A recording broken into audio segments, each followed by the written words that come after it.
절대 전략은 토마토 투자클럽의 문서진 전문가와 함께하겠습니다. 안녕하세요. 네, 안녕하세요. 네, 오늘 장 한마디는요?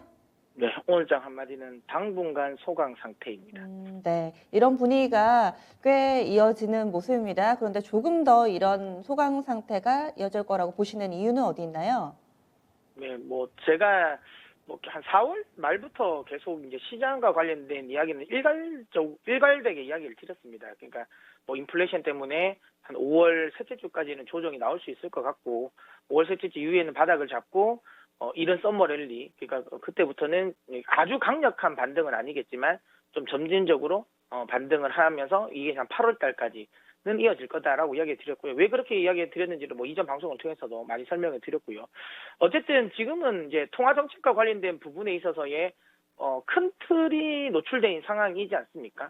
이제 지금 그 부분을 소화를 하는 과정이라고 보시면 될 것 같아요. 소화를 하는 과정이고, 아무래도 이제 조기 금리 인상이라는 이 화두가 시장에 던져진 만큼 생각보다 이제 어찌 보면 이제 이 소화를 해야 되는 이 먹이지 않겠습니까? 그러니까 이건 이제 소화하는 데는 좀 시간이 걸릴 것 같다라는 이야기고요. 제가 이번 주 화요일 방송에서 그래도 시장은 걱정하지 않아도 될 것 같다.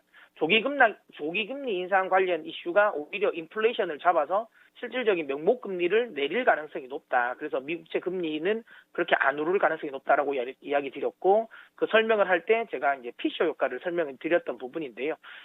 지금 정확하게 그런 모습을 좀 보이고 있는 것 같습니다. 10년물은 지금 굉장히 안정적인 상황에서 움직이고 있고, 반대로 이제 유동성이 흡수되고 있는 이 단기물 같은 경우는 좀 급등을 하고 있는 상황인데요. 많은 분들이 이걸 가지고 또 장단기 금리차 역전을 이야기를 하시더라고요. 근데 그거는 사실 이제 장단기 금리차가 역전됐을 때 분명히 이제 주식 시장에는 좀 부정적인 부분이 맞죠. 왜냐하면 듀레이션 관계상, 그러니까 결국에는 시장의 참여자들이 리스크를 이제 쉽게 말하면 이제 자기들이 이제 이 듀레이션 길게 늘리겠다라는 거잖아요. 그러니까 지금 당장에 리스크가 올 수 있으니까 결국에는 이제 단기물은 매도를 하고 장기물 쪽으로 계속 이제 이동을 하는 이 부분. 그래서 이제 전체적으로 이제 원래 장단기 금리차가 역전이 되면 이 부분은 이제 부정적으로 보는 건데요. 지금의 장단기 금리 역전은 그런 부분이 아니죠. 앞으로 시장이 더 안 좋아질 것 같으니까 그러니까 위험해. 리스크에 대한 듀레이션을 길게 늘리는 과정에서 나오는 건 아니고요. 말 그대로 연준이 단기물 시장에서 잉여 유동성을 흡수하는 과정에서 단기물이 급등을 하는 부분이고요. 그로 인해 가지고 인플레이션에 대한 기대감이 낮아지면서 10년물 금리가 낮아지는 겁니다. 이거는 장단기 금리 차가 이 스프레드가 좁아졌다고 해서 이 부분을 부정적으로 볼 이유는 아닙니다. 왜 그렇게 됐는지 이유를 우리는 알아야 되는데, 그 이유가 그렇게 시장이 부정적이지 않다라는 거죠. 그래서 최근에 이런 흐름도 제가 개인적으로는 그렇게 걱정할 필요는 없다. 다만 다시 이제 처음으로 이야기 돌아가서 지금 현재 시장에는 좀 이 조기 금리 인상이라는 어쨌든 재료가 던져졌고, 재료의 크기가 워낙 크다 보니까 이걸 소화하는 데는 시간이 필요하다라는 거죠. 하지만 그 소화가 저는 원활하게 잘 이루어질 거라고 계속 강조를 드리고 있습니다. 오늘 같은 경우는 아무래도 주요 연준 위원들의 발언이, 오늘 발언이 있었던 인물들이 대부분 다 매파입니다. 보스텍 애틀랜타 연준 총재도 그러니까 중도 매파죠. 그러니까 아주 강한 카플란 총재처럼 아주 강력한 매파는 아니고, 그러니까 어쨌든 중도 매파의 인물이 매파적인 발언을 한 거고요. 카플란 총재는 여전히 이제 또 매파적인 발언을 했습니다. 다만 또 오늘은 또 굉장히 또 비둘기파적인 또 연준 위원들이 굉장히 많이 또 연설을 또 앞두고 있거든요. 그다음에 또 주 후반에는 또 다시 또 매파적인 인사들이 또 발언을 하고, 지금은 금리 쪽에 어쨌든 시장이 좀 포커스가 맞춰져 있다 보니까 이런 연준 위원들의 발언에 좀 일희일비할 것 같습니다. 다만 지금 시장은 금리와 인플레이션에 좀 내성이 되어 있다. 글로벌 금융시장뿐만 아니라 국내 시장까지 다 전체적으로 글로벌적으로 금리와 관련된 부분은 이제 내성이 생겼다. 많은 분들이 걱정하고 있는 테이퍼 텐트럼은 이전에 제가 방송에서도 이야기 드렸지만 이미 우리는 3월에 그 흐름을 겪었다. 3월에 그 흐름을 겪었고, 이제 추가적으로 그 3월과 같은 그런 흐름은 연출되지 않을 거다라고 생각을 하고, 테이퍼링이 안 할 거라고 생각하는 시장 참여자들은 없습니다.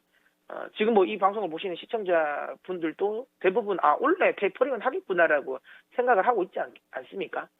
그 다음에 지금 시장에서 걱정하고 있는 조기 금리 인상과 관련된 부분도 지금 가장 이제 공격적으로 조기 금리 인상을 하자라고 하고 있는 인사들도 2022년 연말을 보고 있거든요. 12월 FOMC에서 결정을 할 거다라는 건데, 자, 그것만 놓고 보더라도 가장 빠르게 금리 인상을 한다 하더라도 향후 앞으로 지금부터 해도 1년 6개월 정도의 시간이 있다라는 거죠. 테이퍼링에 대해서는 이미 시장은 연준이 보이지 않는 손으로 가동하면서 실질적으로 테이퍼링이 지금 작동이 되고 있는 부분이죠.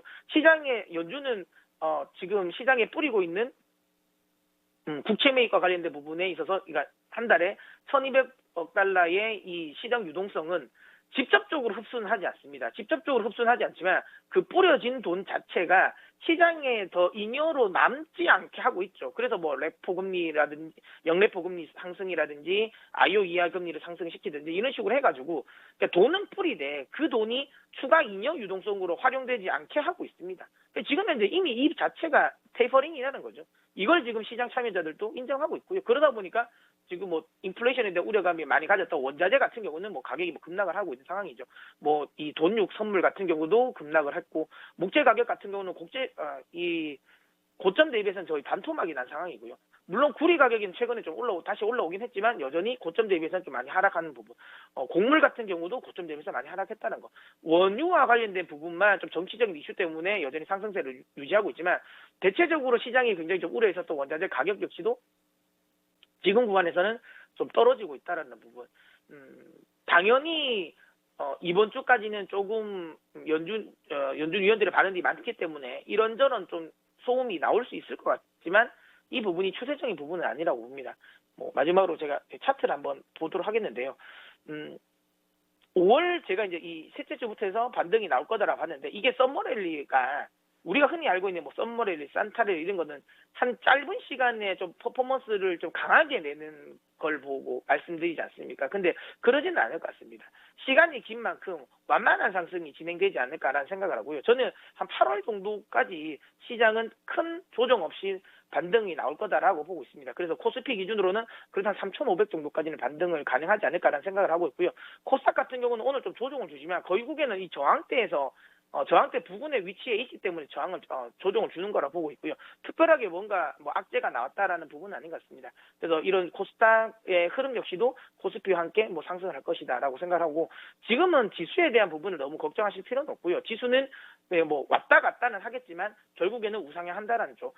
조금 더 방향성이 결정되는 시점은 저는 8월이라고 봅니다. 잭슨홀 미팅, 그다음에 9월 FOMC를 앞두고 고용 지표가 좀 화끈하게 좋아질 수 있는 시점, 그다음에 기조 효과가 빠지는 CPI 지표가 발표되는 시점, 이 시점이 대체적으로 8월에 다 집중되어 있기 때문에 8월달 정도에는 조금 변곡점이 나올 수는 있겠지만 그 전까지는 시장의 아주 큰 틀을, 추세를 아주 크게 좀 전환시킬 만한 이벤트는 없다. 그렇다면 지금 구간은 지수는 그렇게 걱정하지 마시고요.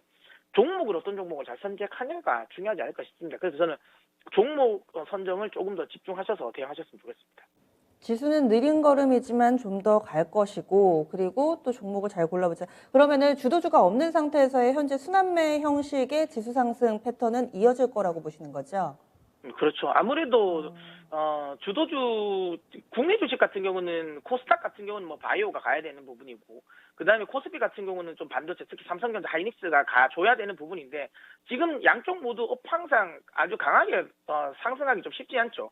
그러다 보니까 지수는 움직여야 되는데, 아무래도 글로벌 증시가 움직이기 때문에 지수는 상승해야 되는데, 이런 좀 지수 전체적으로 끌고 올라갈 수 있는 업종이 아무래도 지금은 업황적인 부분이 좀 부정적이다 보니까 상대적으로 다른 종목들이 좀 급등세가 많이 나올 겁니다. 최근에 네이버라든지 카카오의 반등세를 보면 다 그런 모습이죠. 그러니까 이런 순환매가 계속 이어질 거기 때문에 종목 선정을 오히려 더 잘하는 게 지금 현재는 지수보다는 좀 더 집중해야 되는 시점이라고 봅니다. 종목 잘 골라봐야 된다. 그럼 어떤 종목 쪽 보세요?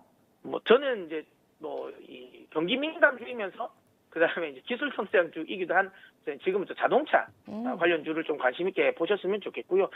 물론 현대차, 기아, 그다음에 만도, 그리고 현대, 위아, 모비스 많습니다. 많은데 저는 이 자동차 종목 중에서도 저는 대표적으로 조금 더 위에 업사이드가 조금 더 열려 있는 기아라든지, 아니면 부품주 중에서도 조금 더 업사이드가 좀 열려 있는, 아니면 이 매각이라든지 물적 분할에 대한 이슈가 없는 현대위와 같은 요 두 종목에 오히려 좀 집중을 하셨으면 좋겠다라는 이야기 드리도록 하겠습니다. 네, 알겠습니다. 말씀 고맙습니다.